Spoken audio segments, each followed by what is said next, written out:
Assalamualaikum, salam Malaysia Madani. Bersama saya Anas Farhin dalam Berita Semasa. ASEAN Jepun secara kolektifnya mampu memainkan peranan signifikan dalam komuniti global ke arah penyelesaian damai dan tuntas konflik Palestin-Israel. Keyakinan itu disuarakan Perdana Menteri Datuk Seri Anwar Ibrahim ketika berucap dalam sesi pertama sidang kemuncak peringatan ASEAN Jepun.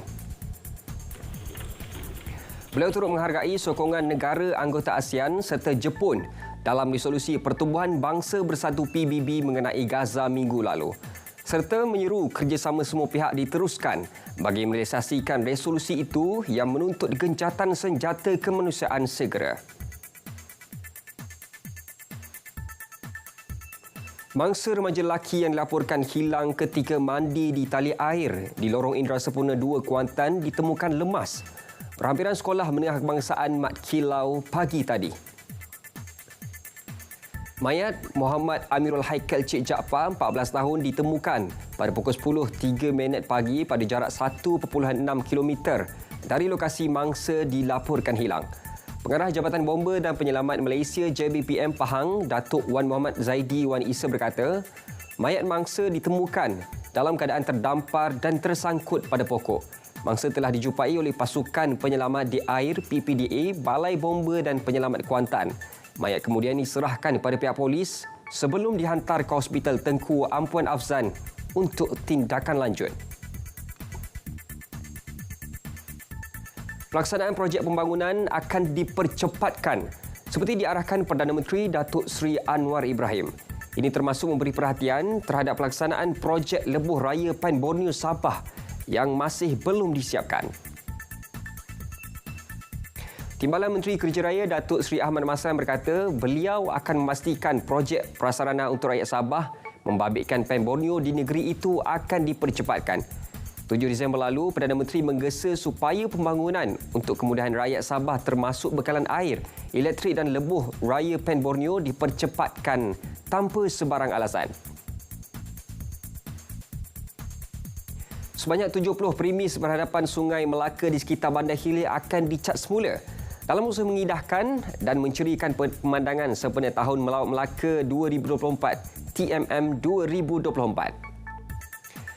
Datuk Bandar Majlis Bandar Raya Melaka Bersejarah MBMB Datuk Syahdan Osman berkata kerja-kerja cat semula itu dianggarkan menelan kos lebih RM100,000 dan dijangka siap hujung tahun ini. Beliau berkata kebanyakan bangunan terlibat merupakan bangunan lama yang tidak diselenggara dengan sempurna serta memerlukan perubahan fizikal. Ia bagi mewujudkan daya tarikan khususnya kepada pengunjung yang menelusuri Sungai Melaka menaiki Melaka River Cruise. Beliau menyatakannya kepada pemberita selepas Majlis Perasmian Mural Evolusi Polis Diraja Malaysia PDRM sempena TMM 2024 di tembok Balai Polis Melaka Tengah di Jalan Mahkamah malam tadi. Al Jazeera akan memfailkan aduan kepada Mahkamah Jenayah Antarabangsa ICC berhubung kematian jurukemara Samir Abu Daka yang terbunuh dalam serangan Israel ke atas Gaza. Agensi berita yang berpangkalan di Qatar itu memaklumkan bahawa pasukan peguam dan pakar akan menyediakan laporan berkaitan pembunuhan Abu Daka dan menyerahkannya kepada ICC. Laporan itu juga akan merangkumi serangan ke atas kaki tangan Al Jazeera yang bekerja di wilayah Palestin. Abu Daka dan Wael Ad-Dahduh cedera dalam serangan Israel pada Jumaat berhampiran sekolah Ferhan di Han Yunis yang menjadi tempat penduduk yang hilang tempat tinggal berlindung.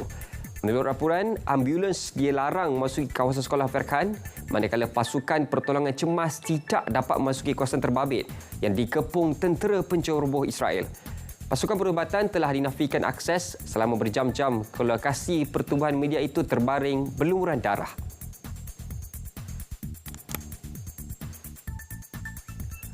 Semasa 3 berakhir di sini, dari sungai ke segara, Palestin pasti merdeka. Malaysia Madani, tekad perpaduan, penuhi harapan.